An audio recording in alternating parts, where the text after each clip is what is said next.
You know, I really don't feel like going and asking permission to run it. It was the hospice of Ukiah. The girls are thrift storing still. That shit takes fucking forever. So, back to the story about the time I almost got raped. Get ready, YouTube. Here comes the fun stuff.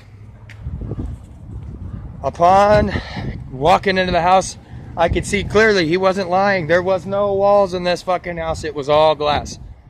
Well, to be honest, there was the occasional banister that you could not hide if you wanted to. They made it so you couldn't see clear to the other side, but for the most part, it was clear from one side to the other. There's the Mexican family all the way down there. Over there, the kitchen, which you can only see portions of. He says, Jarvis, go ahead and walk on in there. We're going to go to the kitchen on the right, and we're going to conduct the interview over a plate of food. You like food, Jarvis? To which I reply, of course I like food. Now, we kick our shoes off in the mudroom, which is important. We take 3 steps out of the mudroom up into the carpet, and when my little feet touched down on the carpet, they sank like 3 inches, and I go, oh my goodness. My goodness, that is... He goes, heaven, right? Yeah, it's pretty fucking nice carpet. It's expensive as fuck. Yeah, this is heaven, John. Nice work. Yeah, I only buy the fucking best, Jarvis. Go on in there. So, I'm gonna have a cigarette. Don't smoke, America. I don't recommend it. I may change my mind on that from time to time because sometimes I feel like smoking, sometimes I don't feel like smoking.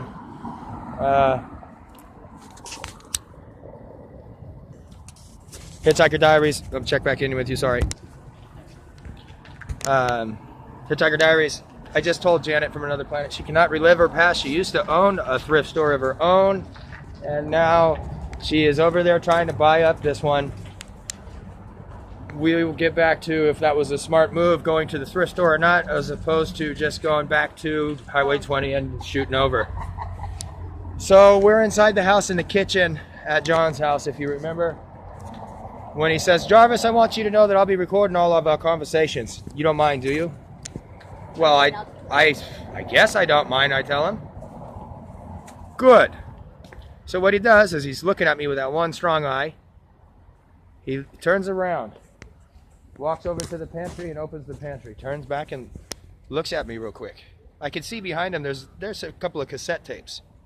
He then turns around again and walks deeper into the labyrinth is the cassette recording room. And I can see from floor to ceiling over there, floor to fucking ceiling, are cassette tapes.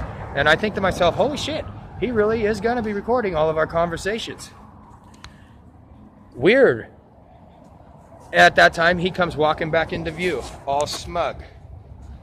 He's got this little cockish stand. He closes the fucking door behind him without taking his eye off of me. Walks up to the center island in the kitchen. Doop, doop, doop. Sets down a tape recorder without taking his eye off of me. Opens up the little cassette tape without taking his eye off me. Looks down with that one strong eye. Slips it into the cassette recorder. Closes it. Boop. We're now recording our first conversation with Mr. Jarvis. The time is, I don't remember what time it was for now. We'll just say 9:30. Hitchhiker Diaries. Jarvis, years ago, a man much like yourself, he came up to my ranch. He came to my ranch as a man in trouble, in need, a man who needed me. Well, Jarvis, that man, much like yourself, then beat me and raped me months later. How does that make you feel? To which I replied, after a short pause, because I'm totally fucking awestruck in the man's sincerity. He was so sincere about the fact that he got beat and raped. He has one eye. That's how I lost my eye. Jarvis, how does that make you feel? I'll tell you what. I felt pretty bad for him for that. Albeit that I am not gay. I can understand when someone hurts you. I've been hurt. Everyone's been hurt before. That hurts. Well, this man trusted him enough to bring a guy who beat and raped him into his house. He asked me how I feel. I told him I feel bad about that. So he reads the sincerity in my face. He goes, okay. We're going to come back for a commercial break. I'll get back to you.